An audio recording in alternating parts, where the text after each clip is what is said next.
you know. And welcome to another edition of the Marketing for the Culture podcast. I'm your host, CL Palmer, aka CL Pod Gang. Rolling with me is the most humble but very excellent Michelle Gnome from the African American Marketing Association. This good sister is the founder, head of all those good titles. I was trying to think of a good one. I had just went blank, but Head of foolishness and shenanigans. all of that. Thanks for tuning in. And we thank you for joining us. And we are here to bring some marketing knowledge to your brain every single week. But this week, we're going to share some of our brain. We're going to talk about some of our favorite things from this year as far as business, gadgets, things we watched on TV, and kind of just give you a little insight into who we are, but also maybe learn a few things about how you can, smarten up your workflow and things of that nature. Yeah. So Michelle, what's going on with you today? How you feeling after the Thanksgiving holiday? I know we missed everybody last week. I was under the weather, but we still here. Yeah, of course. I ain't going nowhere. I feel good. I feel really good. I'm really blessed today. The day of the recording is Giving Tuesday. So Yes. special thank you and shout out to everyone that gave, not just today, but during our giving campaign, which is running until the end of December this year, December 31st. So if you have some spare change in between this Christmas shopping, go ahead and donate to the giving campaign. We want to keep membership free, and we want to continue to provide great resources and opportunities and exciting things to our members and our network. So that's what has me feeling good about today, just the generosity of so many people. Yes, and we very much so appreciate every last dime, piece of time, second, minute Yes. that everybody has given us this year. It is a group effort for us to be able to help push the community forward. So anything that you're able to do, hopefully it's monetary because this is Giving Tuesday. But if you have anything else to give to the community, Yeah. we are definitely more than welcome to have that. So, get that AAMA. What has you feeling good? I mean, I got a couple things. I guess for one, I did make a little breakthrough with content creation. If I want to do something very personal, I've been trying to figure out my personal brand, and I had a very productive meeting with a gentleman. Matter of fact, from the AAMA wins from that referral. Yeah. The homie Chris, he's very talented. He actually just launched his book on Friday. I gotta find the name of it. I'm gonna share that out with y'all. But yeah, he's very good at helping people shape their narrative and basically giving you what to say. So you can have your talking points when you out here, trying to own the clubhouse streets. Okay. And I think that's something that a lot of people should do.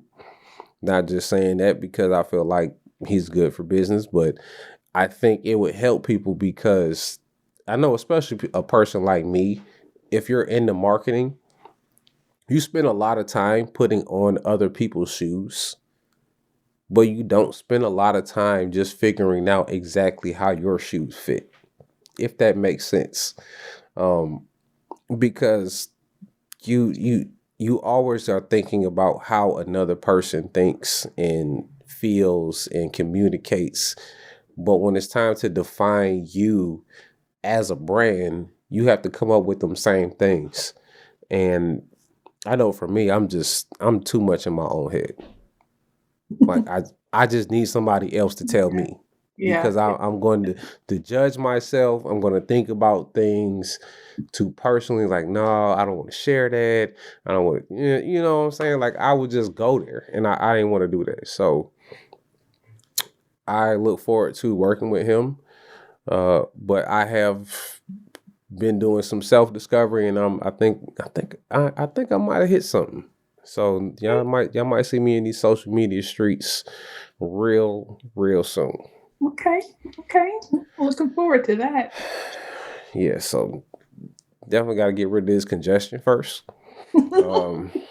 before I start any new initiatives.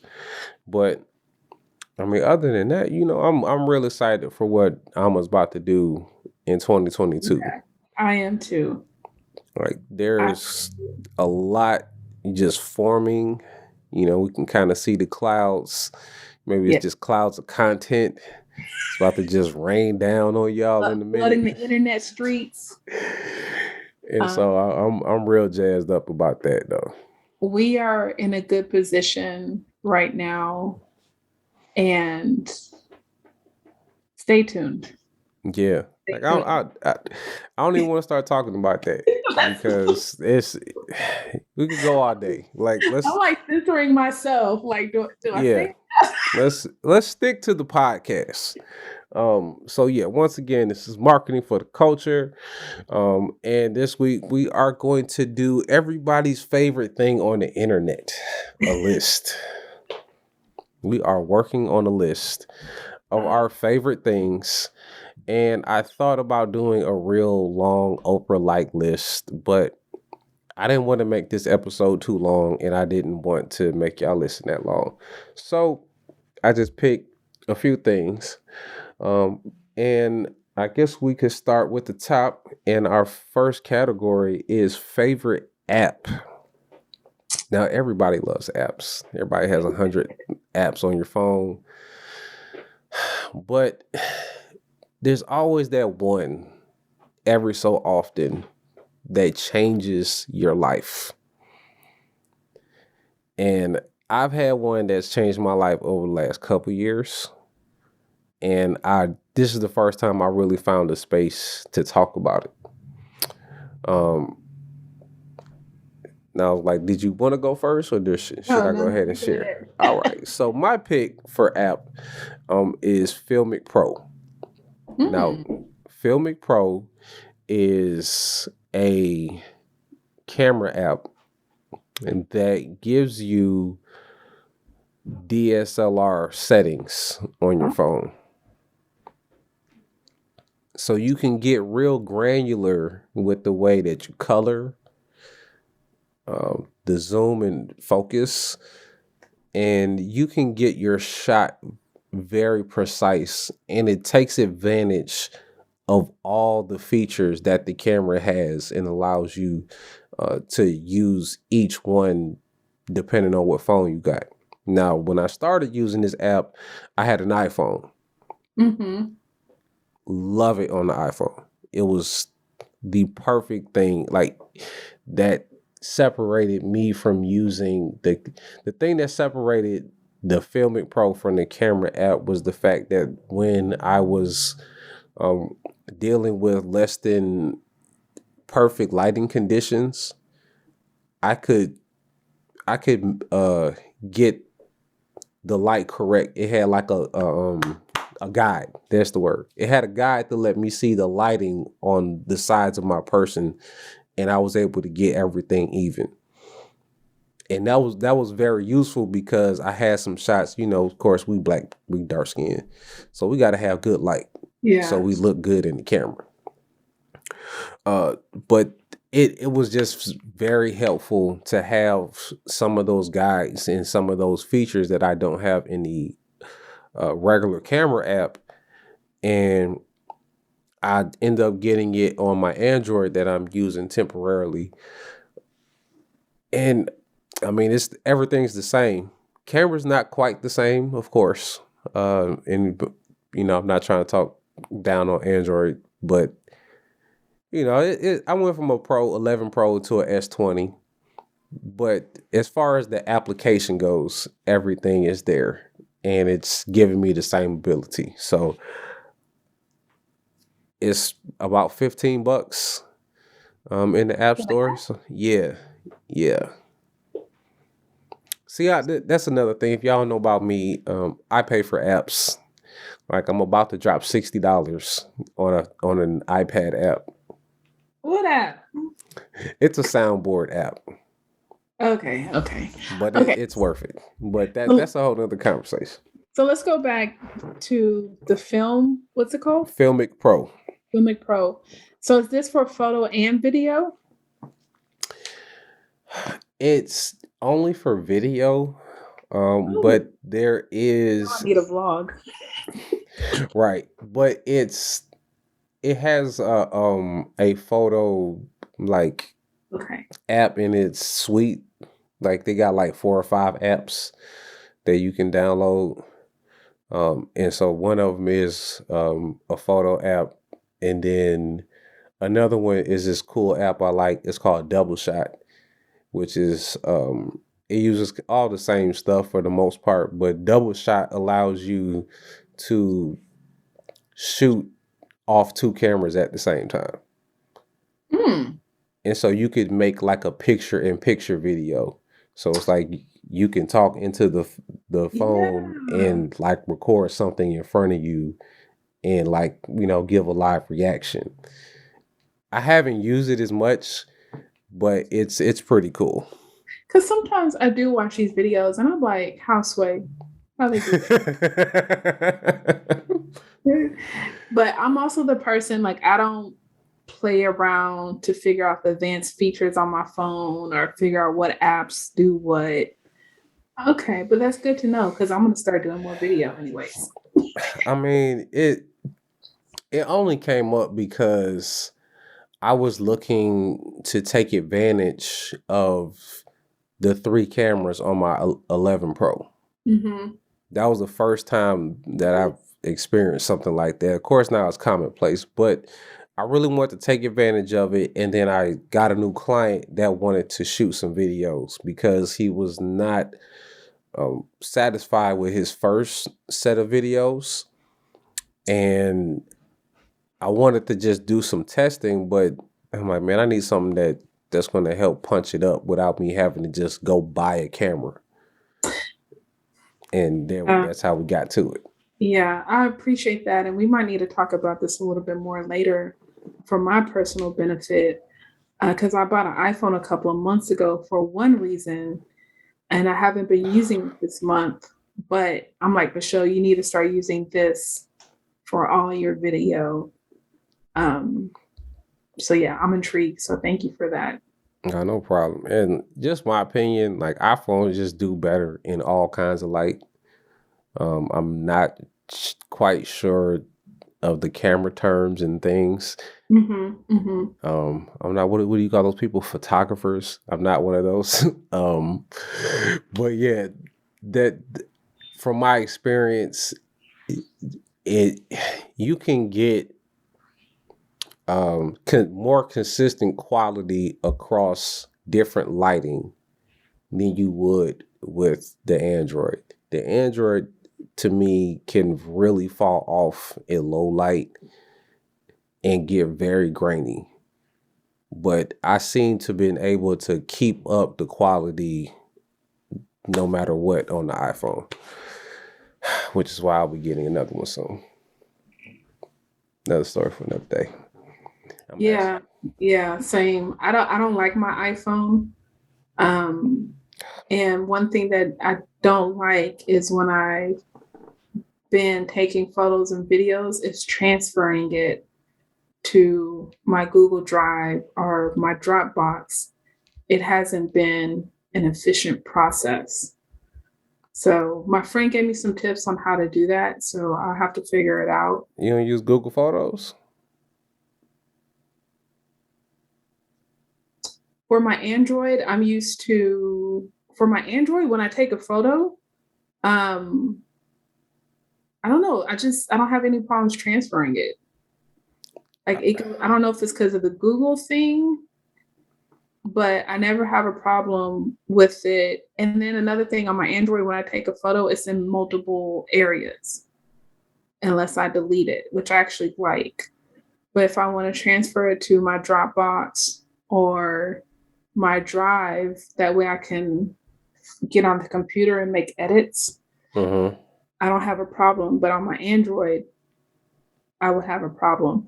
Or it just won't download quickly for one reason or another. I got you. So, all right. So, yeah. So, what you need to do is you need to have the Google Photos app on your iPhone Mm-hmm.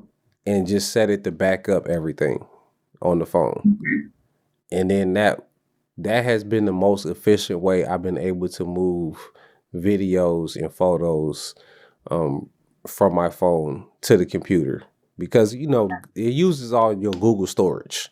So you pick whatever one you want your whatever account you want your photos to go to, and you just let them upload. Be on the Yeah. Wi-Fi and it'll just update.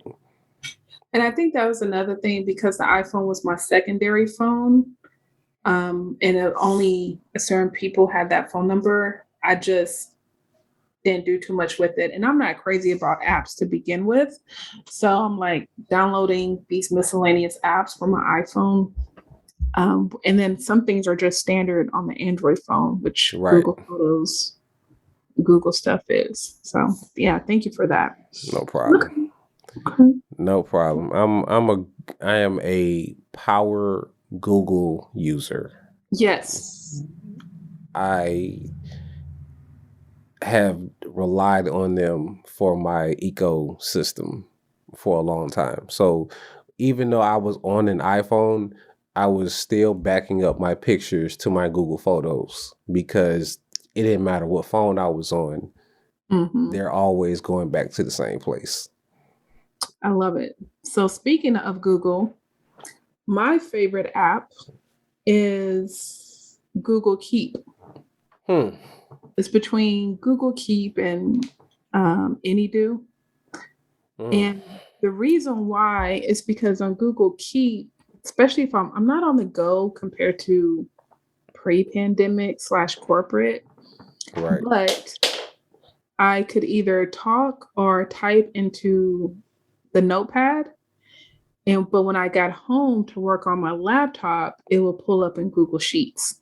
And I was like, okay. And that's because I just, at least at the time, I do a lot of content creation. And obviously, a lot of the best ideas come when you're driving, when I'm walking at the park, when I'm away from the computer. And I was like, oh, let me jot this down. So I just have everything in one place, or because it's Google, it can transfer over to Google Sheets or Google Docs. Yeah. I've had experience with both of those apps, Any.do and Google Keep, and I don't know. It felt good to use them, but I guess because I have so many different note-taking apps that I have not found one that I can just stick to and go back to and make my task and do all of that stuff. Which is, I know y'all seen my marker just fall. That shit was amazing. I don't even know how that happened. I'm in here by myself, by the way. But I know I was in to ClickUp, and I'm still in the ClickUp, and I think that might be the place where things go. Like I might end up just Xing out Any.do, and if I can have something on my Android for Google Keep, and then I can have my notes on my iPhone or Evernote, whatever, and I can send it back to ClickUp, I think that's probably how I could commit to doing stuff. But man, I suck at writing things down. I need to do it more. I'm still old school. I prefer to do a lot of handwriting, but it helps. It helps.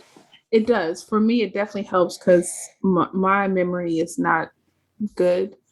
But, like I said, you have those moments where you're on the go and it's just easier to, record, to talk into something. And then depending on what it is, because Google Docs can transcribe. But if not, I'll go to rev.com. They have a smaller company, I think called Timmy.com, where it's like 25 cents per minute. It'll transcribe for you. So trying to find ways to be efficient and productive. It's not a bad idea. Just write out all of my thoughts. Yeah, because it depends on how long the voice note is, right? True. Okay. No, I could dig that. So, tried and true. Google Keep, one of these apps that I know everybody, at least on the Android, has. If you're not taking advantage of any type of note-taking apps, then you're probably doing something wrong with your life, and you need to take care. You need to take some more notes.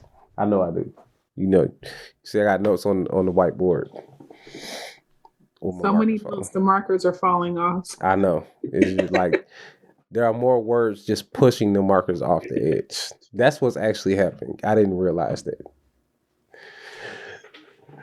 Oh my gosh. All right. So what's your favorite gadget? So I'm going to cheat. I'm not going to lie. This is my number one gadget for a creator. Let's just say that. If you're making stuff right now and you're on a budget, but you really need to get bang for your buck, a 2021 MacBook Air is the thing you probably want the most in your life. I'm not going to front. You just got yours. I know. That's why I know it's my favorite thing. It's my favorite gadget. And I'm going to tell you why. Because I'm a computer person. Mm-hmm. Most of you who know me, I build PCs. I have made a lot of time to troubleshoot and figure out a lot of different things about computers. And this is the first time I have owned a computer and I could say that I could do pretty much anything as far as reasonable goes of content creation on my laptop without feeling like the shit was going to break. I've had laptops and I even had one really good one that I gave to a pawn shop and I wish I didn't. But I was, editing video, chopping up podcasts. And it didn't seem like that was an actual thing unless you had like the MacBook Pro. Like I just really thought you had to have a MacBook Pro to get into some of the tasks. And I'll say this, and if you use Adobe products, it's very much for you because Adobe has made all of their apps natively available on Apple chips. Okay. But like I was saying, a MacBook Air. Mm-hmm. The M1. Okay. It definitely changes everything that you would think about on an entry level MacBook. And it gives me a lot of confidence to say that every creator, if you're a podcaster, a vlogger, TikTok dancer, whatever. Now, I know a lot of y'all use y'all phones, but if you really trying to take your creation game to the next level, I would say start with that MacBook Air. And I did something drastic. I traded in my iPhone to get my MacBook. Okay. But I had a spare phone, so it was okay.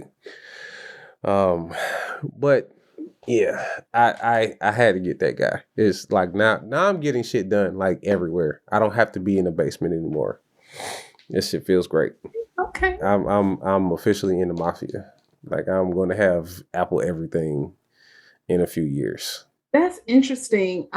Because I had a MacBook Pro, I think 15 inches, maybe 17. I got it in 2013. Yeah, that's old. Yeah. And then I bought an HP laptop last year.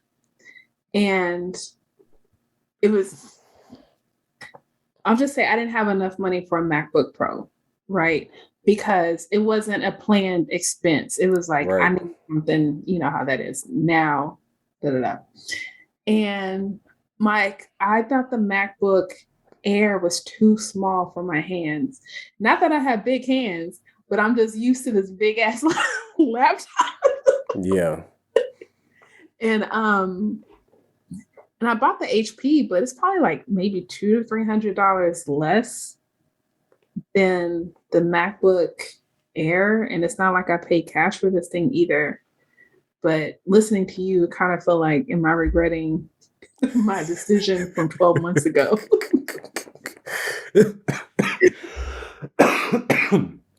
Excuse me. No, I didn't mean to make you feel like that, but I definitely could see spending like 600-700 on a laptop, thinking like, well, I just saved me a little money and think it's gonna be comparable.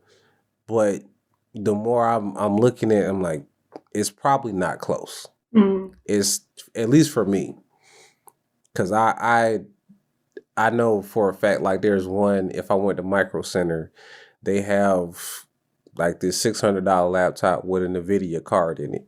So I know it's going to be able to handle some abuse, but I just know how Windows stuff is, bro. It's like it's just not going to cut it at some point. And that's another thing. Like this laptop, I can fold it and it turns into a tablet. That But shit it's is like useless. it's like, oh, cool. And then 12 months later, have I even folded my laptop? So I had one of those. I mean, it it's good if your laptop is going to be used for entertainment purposes, because you can definitely set it up and watch TV, you know, whatever you into on there. But it's like, when you just, it's for work. yeah. Shit is for work. And especially just being drastically stationary at this point, it doesn't even matter. So okay. So what you got? What's your gadget? I know I've been That's talking. what I'm thinking. I feel conflicted because I don't feel like I have a gadget, but I made a purchase last night I'm really excited about, Okay. and it's a planner. So it's not electronic, it's not a device, but it's called my PA planner, my personal assistant planner. And the reason why I bought it is because it has your year-end review, your business plan, your marketing plan, and then your 12-month calendar. And I feel like this is who I am. This designer gets me. This woman has been in my head, and finally the planner I dreamed for. And it was funny because I literally spent 10 hours researching planners, and one of my friends was laughing at me. And I felt like this was a major decision. And I literally found it in the midnight hour. And what impressed me the most was I could download the free template, the whole template. And as I was scrolling through, with me being able to download it, I was able to zoom in and see everything, because lots of times there's not good pictures, and you're like, and then I watched the 30-minute YouTube video, and that just sold me immediately. So I'm excited about that. When I get it, I'm gonna do a whole video on it. Okay. But I was really impressed that it had the business plan, the marketing plan, a content calendar in there, and then your actual 12-month calendar with the monthly, the weeks. So we'll see what it looks like when I get it in my hands. But yeah, That sounds pretty dope. I yeah. could I could probably use something like that myself. Only problem is I probably would not use it. Only because I need only certain things to be written down. Mm. And it's like I need my mindset things for my writing, and everything else can be digital because I spend a lot of time, like, I can't say disconnected because I'm not disconnected, but like I take chunks of time away from the phone, away from my iPad, away from the PC, and I'm just kind of like away from stuff. And even having the planner, like having it in my office, I know it like it would have to be on the wall behind me. You know, it had to be something big as hell, like that. Be like, stop here and do something with it. I have that too. I'm gonna send you a link because she has multiple digital versions. Okay. Yeah, multiple digital versions, and hopefully you can see something that you like. And I'll send you the free template too. But I just felt like But I like the idea though. exactly, and she put so much thought into it. And then for me to watch the video and to actually hear her thought process, I was like, this makes sense. And I think, kind of going back to what you said, the actual reason why I made the purchase is because I can have everything in one document Got you. versus multiple places I got because you. I already have two. Okay, I got you. Yeah, I already have two planning sessions next month when it comes to my business and marketing strategy. Mm. And I'm like, if I already have it in my planner and, once again, year in review, business plan, marketing plan for the year, and then your actual yearly activity, to me, it was a no brainer. But I'll send you the link and we can also put the link in the show Yeah, notes because yeah, definitely. I just thought it was very clever and comprehensive. I It definitely wasn't want to check girly that. either. That's good. I'm ready to see that. So yeah, send that over, and we're gonna leave that in the show notes. Everything we've shared so far in the show, we are going to share in the show notes. Yes. Little alliteration for you right there. It's a little bumpy at first, but I got there. Um, so that does it for app and